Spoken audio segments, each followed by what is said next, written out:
Taurus, kumusta po kayo guys? Okay, so Taurus, maraming salamat po sa walang sawang pagsubaybay sa ating pong mga reading.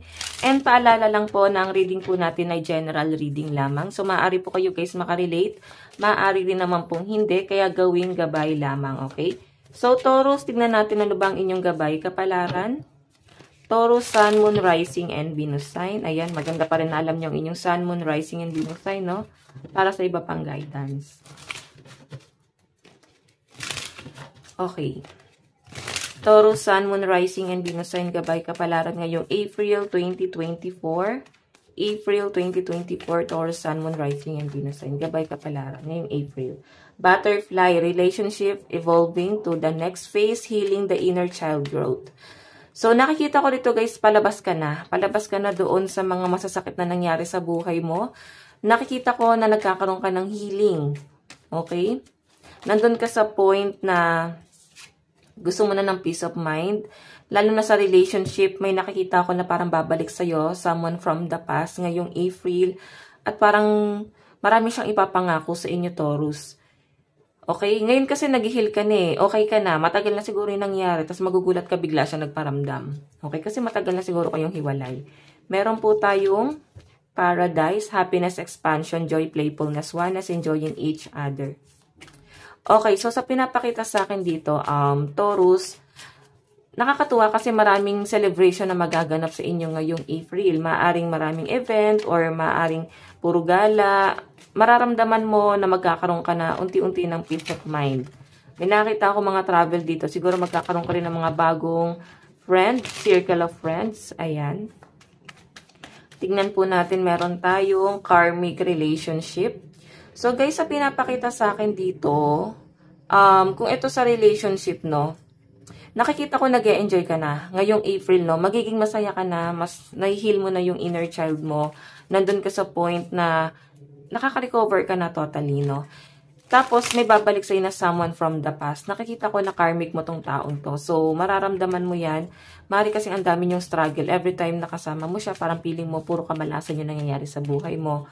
So, kailangan mo rito guys is mag-isip ka.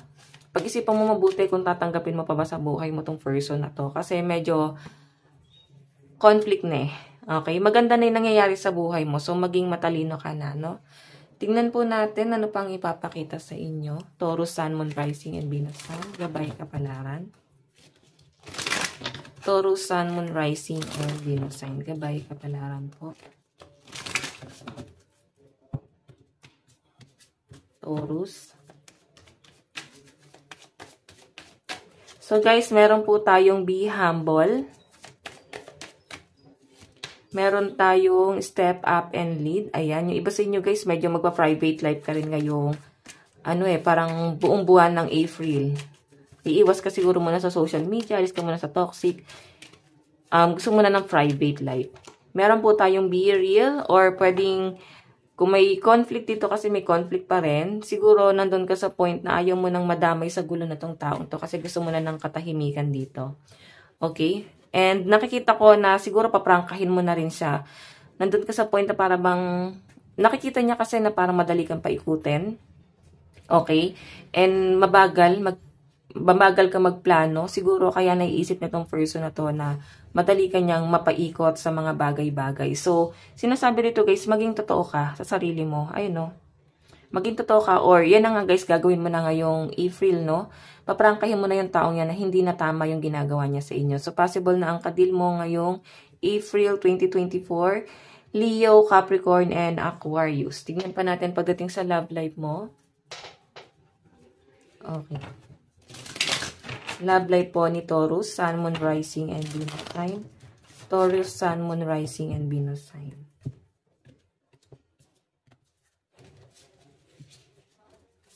Taurus, Sun, Moon, Rising, and Venus sign. Meron po tayong Queen of Cups.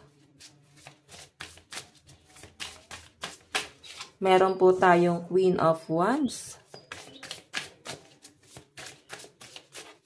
Meron tayong King of Wands.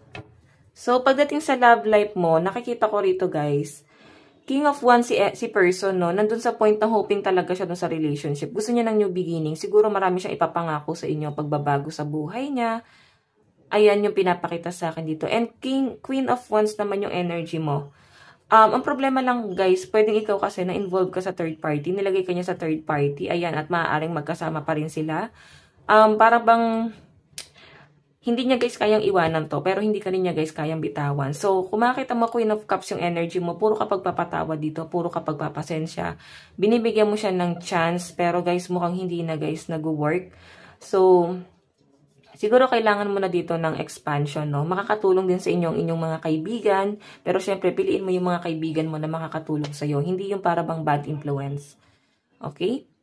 So, ayan nga guys, titingnan pa natin. Marami siyang ipapangako sa inyo si person. Maring nararamdaman mo na meron pang iba. Hindi lang ikaw. Mararamdaman mo na para bang tuloy-tuloy pa rin yung connection niya dun sa isa. O hindi pa rin siya guys makamove on dun. Yes, pinapakita pa rin naman dito sa card. Okay, so maging matalino ka kasi sabi nga nung card or ng energy mo is karmic relationship mo siya. Tignan natin guys yung daloy ng kaperahan mo. Taurus, Sun, Moon, Rising, and Venus sign. Daloy po ng kaperahan.